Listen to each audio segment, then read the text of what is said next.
It's another football season. Welcome into a new, fresh Moneyline Monaco slate. And if you follow me on social media at Moneyline Monaco, we are not 1-0. We are not 2-0.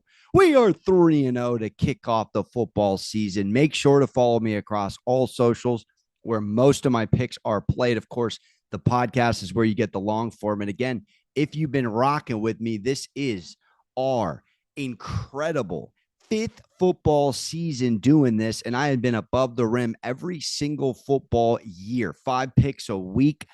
We theme them. Sometimes we don't. Week one now, I'm talking with a white wall behind me.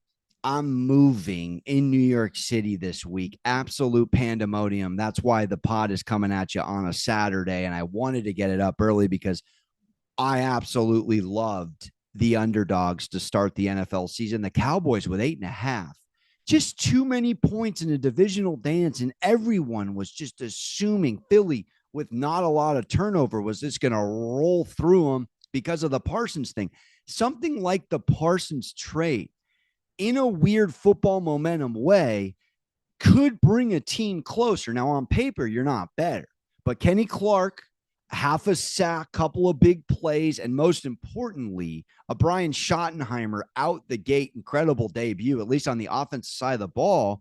And it was exactly in my 1 minute video cap. The Cowboys can go bucket for bucket with you, no matter who you're dancing against. They brought in an offensive mind. If anything, all year, we're going to be griping at Dallas defense. That game, though, that's a one-off game. It's a ring night. There's a lot of distractions for Philly.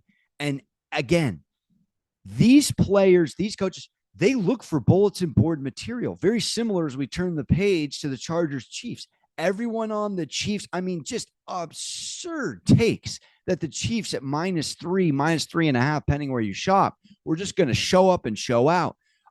Might I remind you, Harbaugh now 6-0 against the spread in week one. Absolutely had the boys dialed. This Harbaugh program, if you go across his coaching career in year two, always takes a leap.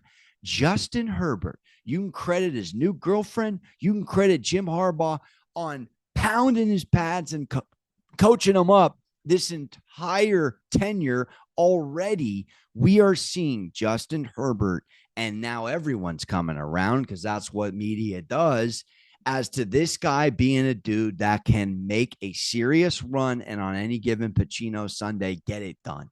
I also gave out first half under in the Chiefs Chargers, cashed with ease. 23.5, too many points. Boys were in Brazil. A lot of biorhythms off. I often, in the weeds of betting, I've done so many click of the buttons over the years. If there's one thing I would make mention, the eye test to win guys, because athletes know more so than any other human being are so locked in with their biorhythms and their schedules. You saw it in Thursday night with Dallas and Philly, something to make mention of. The weather and the lightning happens. All right. These dudes aren't prepared. And Collinsworth said it, to have an hour off in the second half. That happens. It goes from all scoring to no scoring. A 6 Scuba Steve under hits in that game. No business of hitting. But what happened in that game? Biorhythms thrown off. New version of a game, quite frankly, when you have an hour and everyone came out. Little stiff, little tight. Point being is, Chargers Chiefs in Brazil, if you remember back to Eagles Packers last year in the early part of the season, week one, it's just a different environment. And if you saw how buttoned up the Chargers were, and again, Xavier Worthy, new information, gets knocked out, friendly fire by his own guy, T. Kelsey.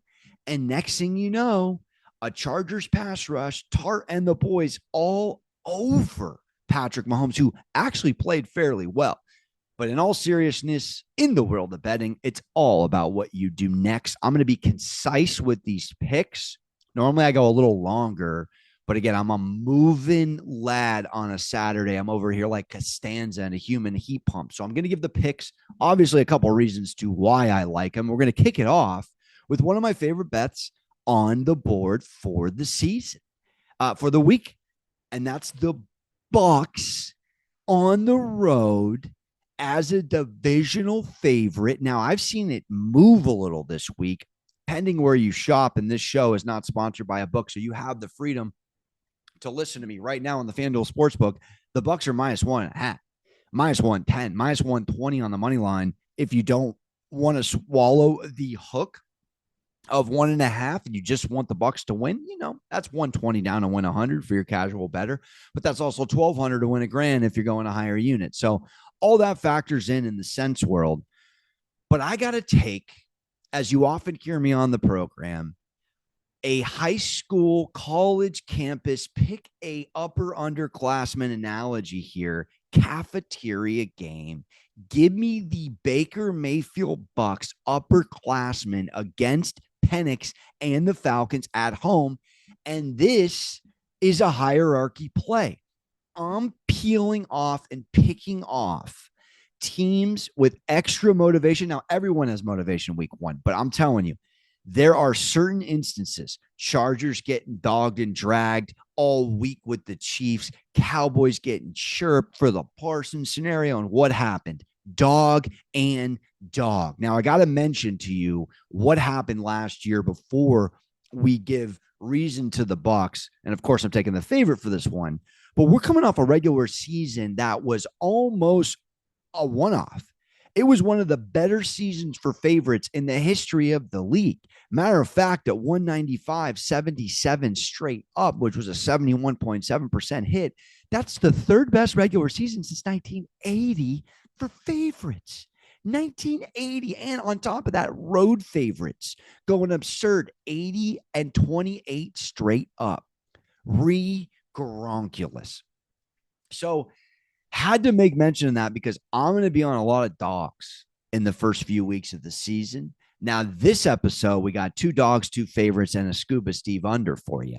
But I am loving a small number for a Baker Mayfield-led club. Now, Baker and these Tampa Bay Bucks, they can take it to you in a number of ways. But when you think about Bucks Falcons head-to-head, Tampa owns these boys like I've never seen. They're 17-3 in their last 20 games when they're favored over the Falcons. 17-3. The 13-7 straight up as a road favorite. And Atlanta's won 1 game in the last 5 at home to open the season. They are an atrocious home underdog in their last 20. 4-16 straight up, 6-14 against the spread. And you got to factor in Penix, underclassmen, go get me some tater tots and a Powerade, Baker says to Michael. This is a mental, to me, mismatch with the Bucks, to me, who can score with a top 5 offense from last year, bucket for bucket, a lot like the Dallas Cowboys with anybody in the NFL. But they also have a coached up Todd Bowles defensive-minded coach and some staple pieces on this defense still from the championship club a couple years ago. Without going too far into the weeds on this, I love the Bucks to win the South. It starts on the road in Atlanta, where there's going to be almost, I don't want to say nervous energy per se, since they clearly picked Penix. But when you have a guy like Kirk Cousins still in the building, this was a very unique team last year, where if you watched a quarterback on Netflix, it's like you go Cousins the whole dance, and then he has a couple of bad starts, and then you bail on him. Where's the confidence right now? I'm going to need to see it with Penix beat a quality defense like the Bucks, who I feel did get a little better from last year on the defensive side, before I punch it. I'm just going to go hierarchy play, one of my favorites, Tampa Bay Buccaneers. Now, the line did go from 2.5 to 1.5. You can fade me on this if you're off a line movement. Watching where the tickets are placed, watching where the money's placed, I can't do it. I got to take the Bucks. I believe in the gambling gut. And the gambling gut tells me to smash the Tampa Bay Buccaneers.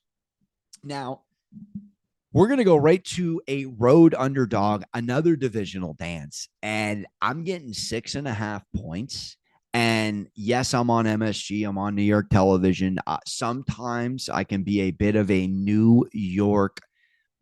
They call me a homer, but I've been on the Knicks cashing tickets left and right over the years, watching as I got here a year before Brunson to the network, what a true team in a top one of one sports city like New York can be when there is belief. The self-esteem was so low for Danny Dimes and those New York Giants. It's almost like people are still New York numb.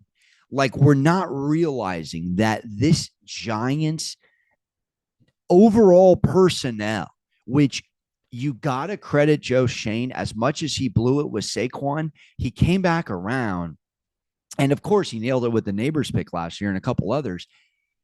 They have infrastructure pieces, and people are acting like Russell Wilson didn't go 6-1 to start a Pittsburgh Steelers season last year, like he's washed, like he's a Madden 77, like he's here to collect a paycheck. Okay, the Giants have 3 quarterbacks that can win a ball game, and they're going with Russell Wilson, which is the correct call, in a spot here where we know Dan Quinn does not come in with a backwards hat. Week 1 particularly dialed. He's 1-4 against the spread in week 1. 1-4. Do we realize this Giants team lost by 1 score under the number against this Washington Commanders team last year with who at quarterback? With who under center? Please take a step back on the Washington Commanders and remind yourself they're going to have to do it again. Because if you go count wins inside the number that we are getting on pick a shop, any shop, which is 6.5 points in this dance, they had 8 wins, 8 Commanders wins last year by 6 points or less. Giants losing 2-1 scores to this Washington team. And I'm telling you, the NFC East is going to beat up on each other all season. I do not see a lot of blowouts. That includes Giants, Cowboys, folks, in the NFC East. You heard it here. But I'm telling you, this is a combination to me of a reinvigorated locker room. Russell Wilson's a leader. All right. You can call him this, you can call him that. The guy's a leader. All right. And Jackson Dart is a player, and Dable is a coach. And what I love that the Giants did when they went with Abdul Carter, you already brought in Burns. You already had Thibodeau. You obviously have Dexter Lawrence, top of his craft in the trenches. They doubled down. You can make a case triple down on what they do well, which is a team that had 36 sacks through 8 weeks and were leading the league last year. They are going to make it very uncomfortable on defense in this game. And once Russell Wilson, who's going to feast with Malik Neighbors until they make the change to Dart, you're going to be sorely mistaken when you see the end of the score of this football game. If you think the Giants are getting blown out week 1, you are off.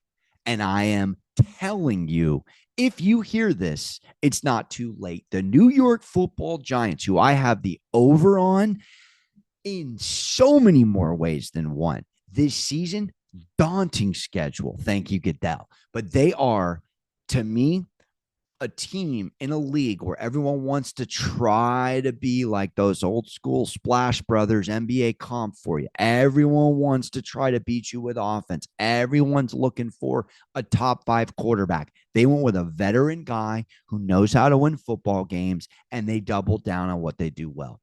It's not something a lot of teams do in this league. New York Football Giants plus 6.5. And we keep it pushing here. This one is brief. This one is gorgeous. Now, I'm taking a scuba Steve under. I often give you 4 sides and an under. Sometimes I go 5 sides, but I like an under here. If you go scour sports books right now, there is only one game. There is only one game, folks, that has a total of under 40, and it is the New York Jets and the Pittsburgh Steelers. Every other game is in the 40s. If you do know as a totals better what under 40 means, Vegas is typically telling you. Now, I got it at 38 and a half. It moved to 37 and a half. I'll still co-sign on it. That's a 2017 victory, right? You have to start doing scores like this, but we have turnover at two positions. We have obviously Rodgers going from the Jets to the Steelers, and we have Fields coming from the Steelers to the Jets. With the 8th rated defense overall last year, top 2 in turnover differential with the Pittsburgh Steelers, who are a smothering defense across all 3 phases. I said it on New York TV this week. I mean, Hayward, Highsmith, TJ Watt, Super Bowl corners, plural, in a Ramsey trade that, do not sleep on, will pay off dividends. You got Joey Porter Jr. and, of course, Darius Slay. They got players on all 3 phases. Big Ben said it on his podcast. If Aaron Rodgers has time to throw, forget about it. I absolutely love the under here. I even like the first half under even more. I think this is going to be a feel-it-out game. I think there's going to be a lot of good defense.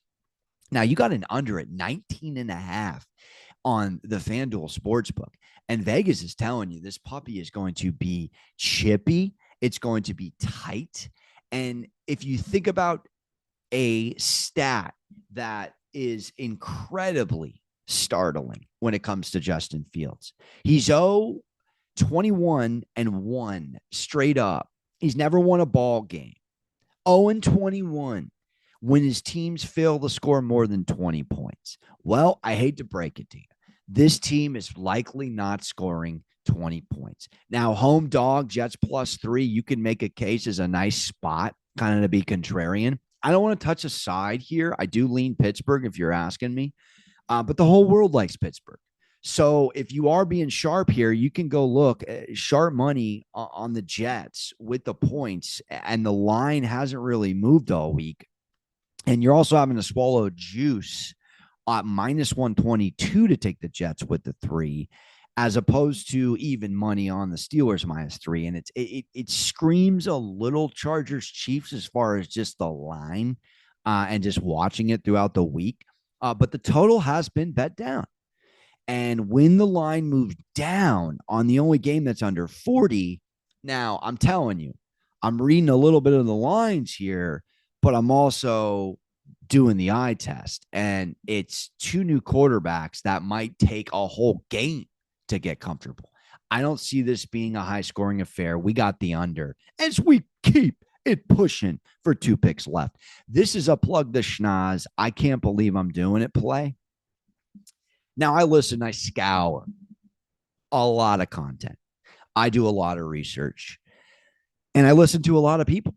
And there are some respected folks on the Cleveland Browns at home against the Cincinnati Bengals. Now, we know Joey Burrow is not good at all when it comes to the first couple weeks of the season.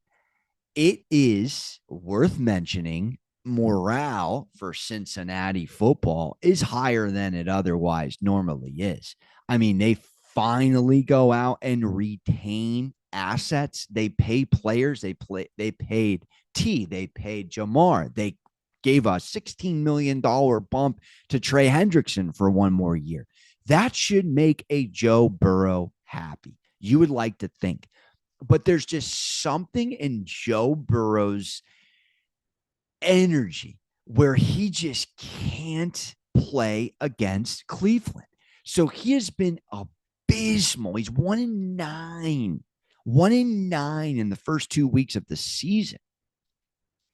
But this guy doesn't play the Cleveland Browns very well. And he has shown up against them a little more last year. I'll give him that, no question. But we're talking about an interesting club here in Cleveland. Now, a lot of drama. But the thing that the Cleveland Browns have that not a lot of teams really have the luxury of is a Myles Garrett that can completely, like old school Aaron Donald, rock your entire game plan. And when I tell you that Burrow, who in the beginning parts of the season is 1-9 straight up and 3-7 against the spread, is also terrible against the Cleveland Browns, it's kind of hard to comprehend because Joe Burrow's a guy that you think can win the big game. He can show you exactly who he is at any moment on the field, at any time in the game. He's kind of got a Jalen Hurts aura to him where he can kind of get you out of anything. Well, he's 3-5 against the Cleveland Browns. He's 3-5 of all teams in all spots.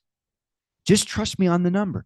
I'm not saying the Bengals don't win this game, but we're going to take the cul-de-sac father of three quarterback, Joe Flacco here, and we're just going to plug our schnoz and pray that Stefanski implements a game plan where Joe Flacco lets his defense keep him in the game and he makes a few throws. There's not a ton of numbers here for me to back up Cleveland football, except that the AFC North beats up on each other. And when you're getting a big number in this division, like 5.5 and a home dog, a number that is worth mentioning for week one, which I do hang my hat on, is home divisional dogs. And since 2010, home divisional underdogs in week one are 23-7. That is a ridiculous ROI. They're also 10-2 covering home divisional dog since 2018, 18-4 to go back to 2012. It's a bit of a trends play, but it's one of those spots where if the Browns get completely eviscerated, I'll be shocked. But it's the National Football League. And Vegas was not built off of you thinking Bengals money line in your parlay is going to go pay you out for some 3 cupcake money line parlays. This is not that game. This is not that spot. You have to trust me. 23-7 against the spread. Home divisional underdogs with a Joe Burrow 3-5 against the Browns in his career and 1-9 to start the first 2 weeks of the season. Stick it in your noggin. And we wrap up. And this line moved against me, but I already took it. So I have to stick to it. It is my last pick and my least favorite pick, but I'm going to take the San Francisco 49ers -1.5. Now the line moved. McCaffrey, I don't blame you. He's questionable. He hasn't practiced a lot this week. Traveling with the team, seems to be suiting up.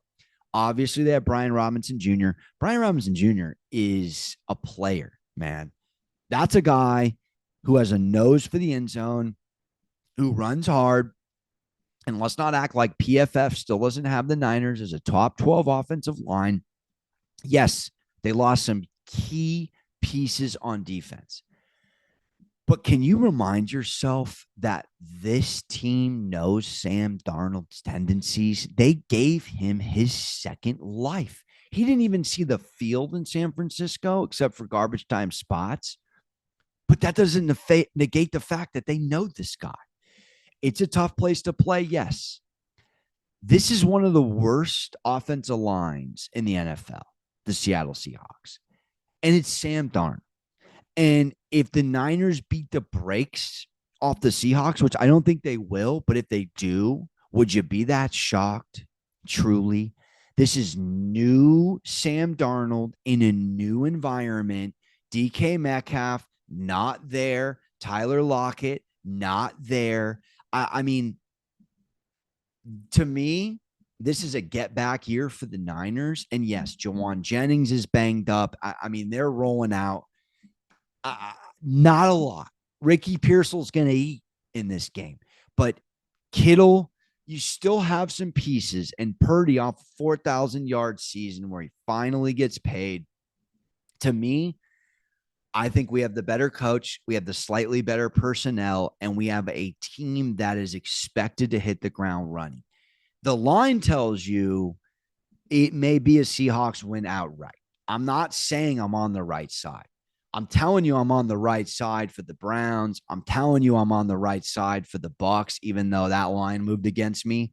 I don't have that instinctual feeling as far as reading the line and shooting you straight. But I do think the San Francisco 49ers are going to win this football game. I think they're capable of it. I will go out on a limb at 1.5 and go up to the Pacific Northwest and risk an L. So in conclusion, we are on 2 dogs, 2 favorites, and a scoop of Steve under. Our favorites are Bucks -1.5, Niners -1.5. Dang near pick 'em games, and we're going on the road. In all honesty, we take that as a 1-1 split. In Vegas, we'd be happy with it. The 2 underdogs that I love are the Browns +5.5 and the Giants +6.5. And then we got the under, which I love even more, in Steelers Jets, now at 37.5. Those are our 5 plays. Please don't forget to subscribe, rate, review. It took a miracle to get this pod in before the season started, but I had to. We will be judicious throughout the year with all of our picks. I'm going to try to get up about 3 pods a week. Ton of content on the Moneyline Monaco program, and we appreciate you, as always, for listening. And don't forget to hug your mothers. Ta-ta, real smooth. Let's go.